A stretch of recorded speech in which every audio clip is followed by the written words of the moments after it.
आज हम लोग जो टॉपिक है उस टॉपिक का नाम है जानेंगे। इस टॉपिक में क्या पढ़ना है हम लोग का आज का टॉपिक है टीकाकरण, इम्यूनाइजेशन। जाने कि इम्यूनाइजेशन होता क्या है, टीकाकरण क्या होता है। टीकाकरण का मतलब होता है कि कोई भी चीज़, जैसे कि हम लोग अपने प्राणघातक बीमारियों से बचाने के लिए जो हम वैक्सीन लेते हैं उसी को टीकाकरण कहते हैं। लेकिन परिभाषा में यदि आपसे पूछा जाएगा परिभाषा के रूप में तो आप कैसे परीक्षा में लिखेंगे, तो आप लिख सकते हैं कृत्रिम उपायों द्वारा रोग प्रतिरोधकता निर्माण करने की क्षमता को या क्रिया को टीकाकरण कहते हैं। यानी टीकाकरण किसे कहते हैं, तो व्यक्ति को विशेष निर्मित पदार्थ की सहायता से कुछ रोगों के विरुद्ध प्रतिरक्षा शक्ति प्रदान करने की स्थिति को भी टीकाकरण कहते हैं।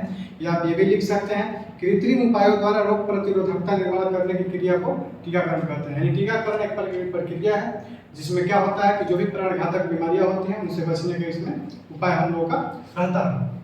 जानिए टीकाकरण का उद्देश्य क्या है, यानी इसका पर्पस क्या है, क्यों हम लोग टीकाकरण करते हैं।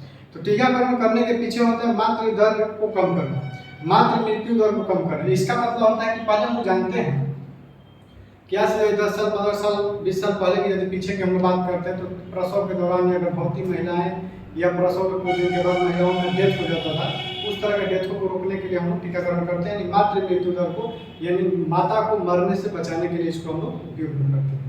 दूसरा इसका पर्पस ये होता है शिशु मृत्यु दर को। जैसे हम पहले देखते थे कि प्रसव के दौरान या ज़्यादा अबॉर्शन हो जाता था, चाहे बच्चा खराब हो जाते थे या जन्म होने के कुछ ही दिन के बाद बच्चा डेथ कर जाते थे, इसको हम बोलते हैं शिशु मृत्यु दर। यानी शिशु मृत्यु दर को रोकने में भी कारगर होता है। उसके बाद रोग प्रतिरोधक क्षमता को उत्पन्न करने के लिए, यानी हम जानते हैं कि हम लोग के शरीर में हमेशा कुछ न कुछ रोग होने की और रोग कारक प्रवेश करते रहते हैं। रोग कारकों को मारने के लिए हम लोग को रोग प्रतिरोधक क्षमता की जरूरत पड़ती है, जो कि हम लोग का टीकाकरण करने से हम लोग के शरीर में बरकरार रहती है। उसके बाद रोग के संक्रमण में इनके वाहकों पर नियंत्रण करने के लिए किया जाता है। यानी मुख्य रूप से इसका पर्पस 4 का होता है। टीकाकरण हम लोग 3-4 चीज के लिए लेते हैं। पहला मातृ मृत्यु दर को रोकने के लिए, शिशु मृत्यु दर को रोकने के लिए, उसके बाद रोग प्रतिरोधक क्षमता को बढ़ाए रखने के लिए, और रोग के संक्रमक एवं उनके वाहकों पर नियंत्रण करने के लिए हम लोग इस तरह से टोटल मतलब 4 चीजों के लिए हम लोग टीकाकरण का करते हैं। अब हम लोग जानेंगे कि टीकाकरण कार्यक्रम। जैसे कि हम लोग जानते हैं कि टीकाकरण कब कब दिया जाता है, तो टीकाकरण कार्यक्रम के बारे में हम लोग जानेंगे। तो यहाँ पर देखिए लिखा गया है नेशनल इम्यूनाइजेशन शेड्यूल, यानी राष्ट्रीय टीकाकरण सारणी। ये परीक्षा में हमेशा आता रहता है। जानेंगे कि राष्ट्रीय टीकाकरण सारणी क्या होता है। तो राष्ट्रीय टीकाकरण सारणी का जो शुरुआत हुआ था 1974 ईस्वी में शुरू किया गया था। इसको ईपीआई के भी नाम से हम जानते हैं। ईपीआई का फुल फॉर्म होता है एक्सपेंडेड प्रोग्राम या इम्यूनाइजेशन कहते हैं इसको। कहने का मतलब एक्सपेंडेड प्रोग्राम ऑन इम्यूनाइजेशन। यानी ये जो होता है नेशनल राष्ट्रीय टीकाकरण जो है, ये हम लोग टीकाकरण बच्चे लोगों में करवाते हैं। ये मुख्य रूप से 3 स्टेज में होता है। पहला एक माँ के लिए होता है, एक नवजात शिशु के लिए होता है और एक शिशुओं के लिए होता है। इस तरह से हम लोग 3 स्टेप में करते। तो जानते हैं कि टीकाकरण का मतलब क्या होता है, टीकाकरण कब कैसे कैसे दिया जाता है। तो पहला जो टीकाकरण होता है वो जन्म के समय दिया जाता है, और जन्म के समय देने वाले टीका को हम लोग बोलते हैं बीसीजी और ओपीवी। यानी बीसीजी होता है, बीसीजी टीका हम लोग देते हैं, और उसी दौरान हम लोग ओपीवी भी टीका हम लोग देते हैं। और ये दोनों टीका जो होता है हम लोगों को कब देते हैं, हम लोग जन्म के समय में।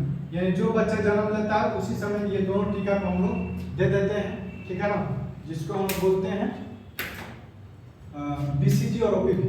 ये कैसे दिया जाता है, तो ये आपको 0.05 ml लेना है। और यदि ओपीवी का बात करें तो ओपीवी का फुल फॉर्म होता है ओरल पोलियो वैक्सीन। ये हम लोग को मुंह में दिया जाता है, बूंद से दिया जाता है, तो दूध ध्यान दिया जाता है।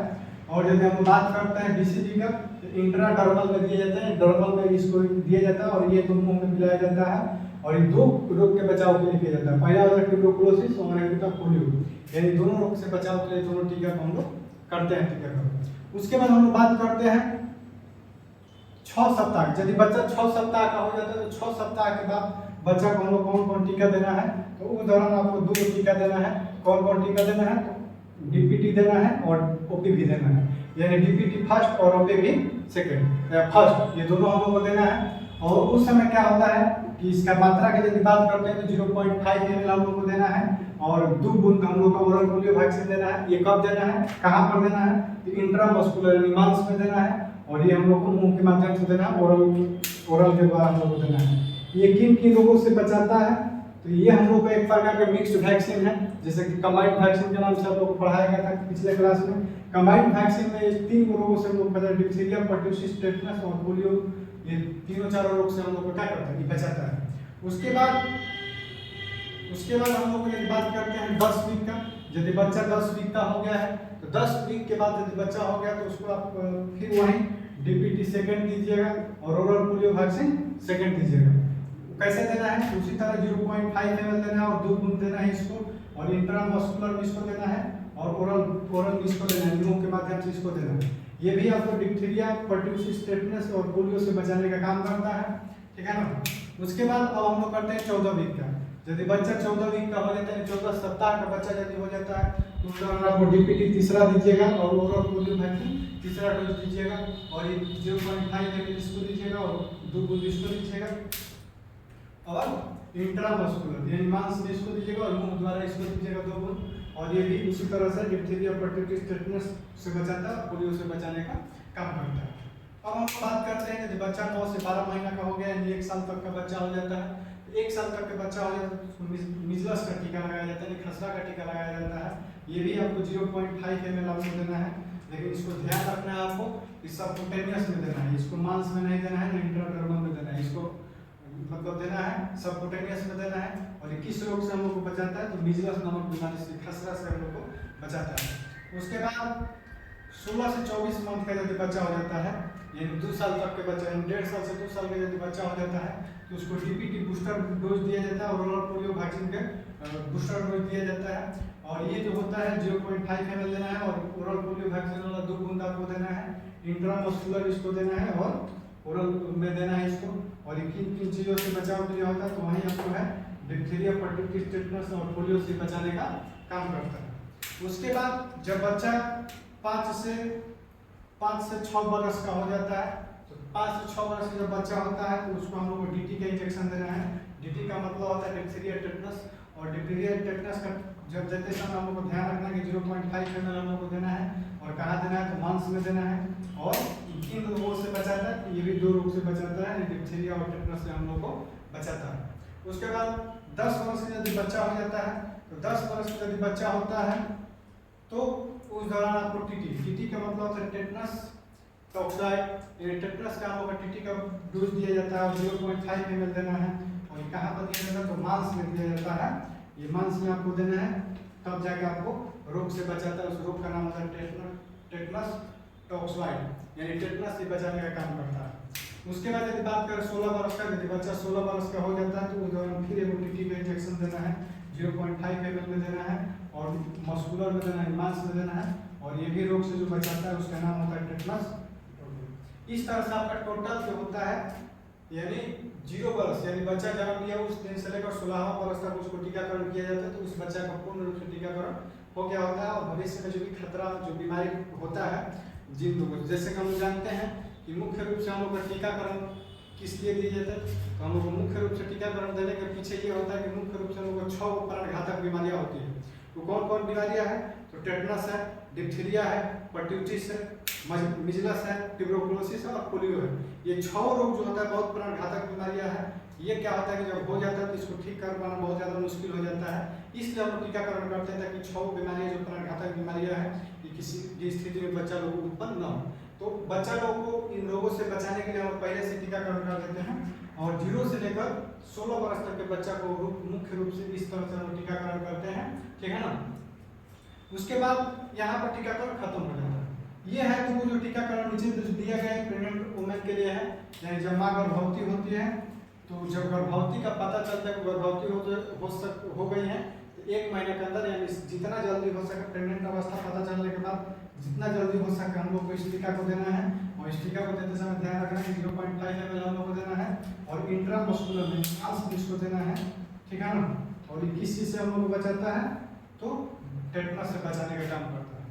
उसी तरह से दूसरा जो होता है, दूसरा टीका हम लोग को देना है उसी तरह से 1 महीने के बाद, यानी 1 महीने के बाद हम लोग को देना है 0.5 ml और ये भी इंट्रामस्कुलर में देना है और ये टेटनस से बचाने का काम करता है। इस तरह से हम लोग को मुख्य रूप से टीकाकरण होता है। मुख्य रूप से आपको टीकाकरण में बताया, आपको देखिए ट्रिक समझने की है कि BCG जो टीका है उसको इंट्राडर्मल में देना है।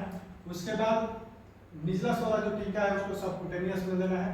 बाकी जो भी आपको इंजेक्शन वाला टीका है उसको आपको इंट्रामस्कुलर में देना है। और ओरल पोलियो वैक्सीन तो ओरल है ही है, तो आपको मुंह के माध्यम से 2 डोज देना है। तो इस तरह से हमको ध्यान रखना है। इस तरह से हम लोग टीकाकरण के बारे में हम लोग जाने। बाकी इसमें आपको किसी प्रकार की इसके बारे में आपको कुटुंब पर हमारे जाएंगे आप संजीवनी ग्रुप ऑफ हेल्थ केयर के जो ID है उस पर इसका टीकाकरण का सारणी भी डाला गया है। आप वहाँ से PDF भी ले सकते हैं। बाकी जिनको PDF चाहिए कमेंट बॉक्स में हमको कमेंट करेंगे तो उनको PDF पर्सनली भी मिल जाएगा। लेकिन आपको अभी बताया कि हम लोग मुख्य रूप से नेशनल इम्यूनाइजेशन शेड्यूल जो होता है राष्ट्रीय टीकाकरण सारणी, परीक्षा में 5 नंबर के सवाल इससे आता है और 5 नंबर के सवाल पूछता है कि राष्ट्रीय टीकाकरण सारणी को बनाए, तो आप टीकाकरण सारणी इस तरह बना सकते हैं। आपको बताया कि टीकाकरण सारणी कैसे होता है, ठीक है। यानी टीकाकरण को देते समय ध्यान रखना है कि जन्म के समय हम लोग को BCG और ओरल पोलियो वैक्सीन के 2 टीका देना है। 6 सप्ताह का जब बच्चा हो जाता है तो DP टीका 1 और ओरल पोलियो वैक्सीन का 1 देना है, पहला डोज देना है। उसके बाद 10 सप्ताह का यदि बच्चा हो जाता है तो DPT दूसरा देना है और ओरल पोलियो वैक्सीन दूसरा देना है। उसके बाद बच्चा यदि 14 वीक का हो जाता है, 14 सप्ताह का हो जाता है तो DPT तीसरा देना है और ओरल पोलियो वैक्सीन तीसरा देना है। जब 9 से 12 महीने का बच्चा हो जाता है तो मीजल्स का टीका लगाना है। 16 से 24 महीना का यदि बच्चा हो जाता है तो आपको DPT बूस्टर और ओरल पोलियो वैक्सीन बूस्टर लगाना है। 5 से 6 वर्ष का यदि बच्चा होता है तो DT यानी डिप्थीरिया टेटनस का इंजेक्शन लगता है। 10 वर्ष के यदि बच्चा होता है तो टेटनस का इंजेक्शन लगता है। 16 वर्ष के यदि बच्चा होता है टेटनस का फिर एक इंजेक्शन लगता है। यहाँ तक उसका पूरा टीकाकरण कंप्लीट हो जाता है। उसके बाद गर्भवती महिलाओं को TT1 का टीका हम तब लगाते हैं जब उसका पता चल जाए गर्भावस्था में चली गए हैं, और दूसरा का टीका ठीक उसके 1 महीना के बाद लगाया जाता है। इस तरह से हम लोग टोटल टीकाकरण सारणी हम लोग कंप्लीट हुई। तो टीकाकरण में आप लोगों को बताया कि मुख्य रूप से हमको 6 बीमारियों से बचने के लिए टीकाकरण किया जाता है। वो कौन कौन सी बीमारी है? तो टेटनस है, डिप्थीरिया है, पर्ट्यूटिस है, मिजल्स है, ट्यूबरकुलोसिस है और पोलियो है। ये 6 बीमारियों से बचने के लिए इस तरह से हम लोग टोटल टीकाकरण हम लोग करवाते हैं। तो मैं उम्मीद करता हूँ कि इस वीडियो में आपको टीकाकरण से संबंधित कोई सवाल नहीं होगा। बाकी किसी व्यक्ति को कोई तरह की समस्या या कोई सवाल बनता है तो आप हमें कमेंट पर जरूर बनाइएगा। आगे से हम उस वीडियो में ध्यान रखेंगे ताकि उसको कम से कम धन्यवाद।